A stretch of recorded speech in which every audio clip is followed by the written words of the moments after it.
नाज़िर لاڙڪاڻو में सेहत लाइ हानिकार खीर विकिरो थियण सबब शहरी बीमारियुनि में विकोड़जी विया आहिनि। उन हवाले सां ॾिसूं था لاڙڪاڻي मां अकरम शेख जी ही रिपोर्ट। لاڙڪاڻي में सेहत जे लाइ हानिकार खीर विकिरो थियण लॻो। केमिकल मिलियल खीर वापराइण सबब शहरी मुख़्तलिफ़ बीमारियुनि में मुब्तला थी विया।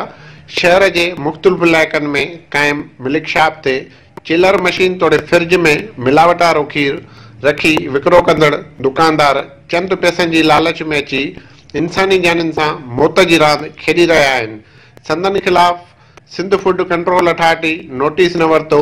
इन हवाले सां لاڙڪاڻي वासियुनि मेरान टीवी न्यूज़ सां ॻाल्हाईंदे चयो त पूरे لاڙڪاڻي में तक़रीबन 97% माण्हुनि वटि जेको आहे न मिलावट वारो खीर आहे। इहो मिलावट वारो पाणी वारो त ठीकु आहे, पर उन्हनि में हो जेको आहे अलाए कहिड़ो मिक्सचर आहे, कोई केमिकल आहे, उहो मिलाए करे खीर ठाहिनि था।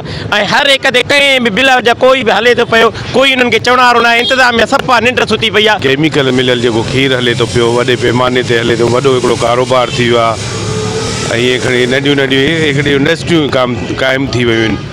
ॻोठनि में शहरनि में खीर खणी केमिकल मिलाए मण खां 10 मण करे सेल था कनि। ऐं होटलनि ते तक़रीबन जेके हिते होटल खुली आहे لاڙڪاڻي में, सभिनी ते इहो केमिकल मिलियल खीर हले थो पियो।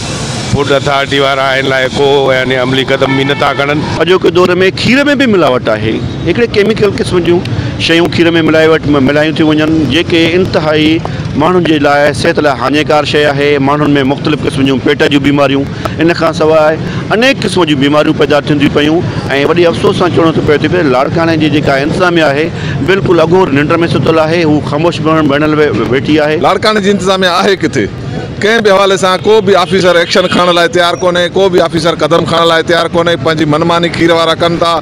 केमिकल सां गॾु पाणी बि इस्तेमालु थिए थो। हल ठीकु आहे, पाणी खणी नुक़सानकार न आहे, पर केमिकल त तमामु घणो नुक़सानकार आहे इंसानी ज़िंदगी जे लाइ। इन लाइ इंतिज़ामिया खे खपे, ख़ासि करे DC खे खपे, जेके ऑफिसर विहारी वेठो आहे ADC 1, 2, 3 SDM, इहे कहिड़े कम जा आहिनि? सिर्फ़ु ऑफिसनि में वेहण लाइ त न आहिनि न। सिंध फूड कंट्रोल अथॉरिटी जेकी आहे उन ज़िम्मेवारी आहे कि उहे जेकी लोकल मैन्युफैक्चरिंग जेकी भी प्रोडक्ट आहे उन ते कंट्रोल करे। ऐं जेके भी आर्टिफिशियल शयूं आहिनि उहे इंसानी ज़िंदगी ते तमामु घणियूं जेकॾहिं असरअंदाज़ थियनि थियूं पियूं, जंहिंजे करे काफ़ी बीमारियूं जेके जनम वठनि थी पियो। ज़रूरत इन ॻाल्हि जी आहे त मिलावट शुदा खीर विकिरो कंदड़नि खिलाफ़ सख़्त क़िस्म जी कार्रवाई करे दुकान बंदि कराए शहरनि खे बीमारियुनि में जकड़जण खां बचायो वञे।